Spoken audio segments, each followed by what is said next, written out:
இந்த 10 உரிமைகளும் நாம் பெற்றுவிட்டால் நீங்கள் எல்லாம் வளர்ந்து விடுவீர்கள். தமிழ்நாடு இந்தியாவின் முதன்மை மாநிலம் மட்டுமல்ல. இந்த உரிமைகளை நம்ம மீட்டெடுத்தோம்னா தமிழ்நாடு இந்தியாவில் மட்டுமல்ல, சிங்கப்பூருக்கு நிகராக தமிழ்நாடு போட்டி போடலாம். இன்னைக்கு உலகத்தில் சிங்கப்பூர் வளர்ந்த நாடு, இந்தியா வளர்ந்து கொண்டிருக்கின்ற நாடு, ஜப்பான் வளர்ந்த நாடு, தென்கொரியா வளர்ந்த நாடு ஆசியாவில். அப்படி தமிழ்நாடு ஒரு மாநிலம் தான். ஆனால் சிங்கப்பூருக்கு நிகராக நம் தமிழ்நாட்டை முன்னேற்றம் அடைய வேண்டும் என்றால் இந்த 10 உரிமைகளை அரசு நமக்கு கொடுக்கணும், செயல்படுத்தணும், நாம அதை பெறணும். மு.க. ஸ்டாலின் முதலமைச்சர்கிட்ட போய் கேட்டா கொடுப்பாரா? அதெல்லாம் அவருக்கு முதல்ல தெரியுமா என்ன நடக்குதுன்னு? அந்த காலத்துல மன்னர்கள் இருப்பாங்க, அமைச்சரே மாதம் மும்மாரி பொழிகிறதா அப்படிதான் கேட்டுட்டு இருக்கிறாரு இன்னைக்கு. ஏன்னா அவருக்கு தெரியல என்ன நடக்குது தமிழ்நாட்டில், என்ன நடக்குதுன்னு முதலமைச்சருக்கு தெரியல. ஏதோ இந்த ரோட் ஷோ கூட்டிட்டு போறாங்க, நிக்க வைக்கிறாங்க, அங்க ஆளுகளை அவங்க திமுக காரங்க எல்லாம் வரிசையில நின்று இப்படி காமிக்கிறாங்க. அதுக்கப்புறம் அவங்க திமுக கட்சி பெண்களை ஒரு 10 பேர் கூட்டிட்டு போறாங்க. ஏமா இதுதான் நீ சொல்லணுமா? அவங்க கேட்டா இதுதான் பதில் சொல்லணுமா?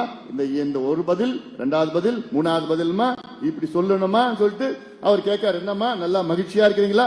ஐயா நாங்க சூப்பரா இருக்கோம் ஐயா, மகிழ்ச்சியா இருக்கிறோம்.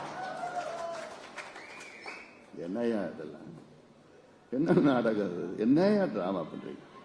இன்னுமா தமிழ்நாடு மக்களை நான் முட்டாளுகளா?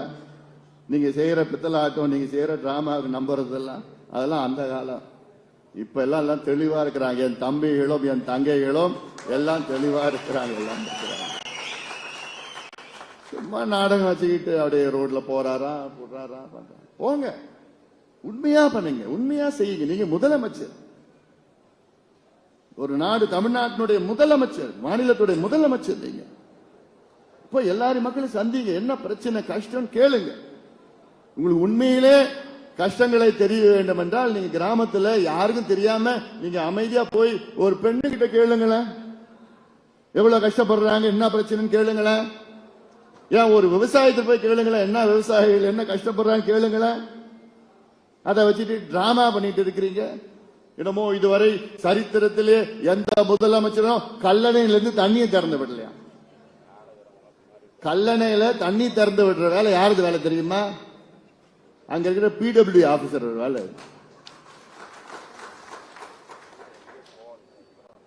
வாட்டர் போர்ட்ல இருக்கிற இஓட வேலை, எக்ஸிகியூட்டிவ் ஆபீசரோட வேலையா அதெல்லாம்? அது முதலமைச்சரோட வேலையாது?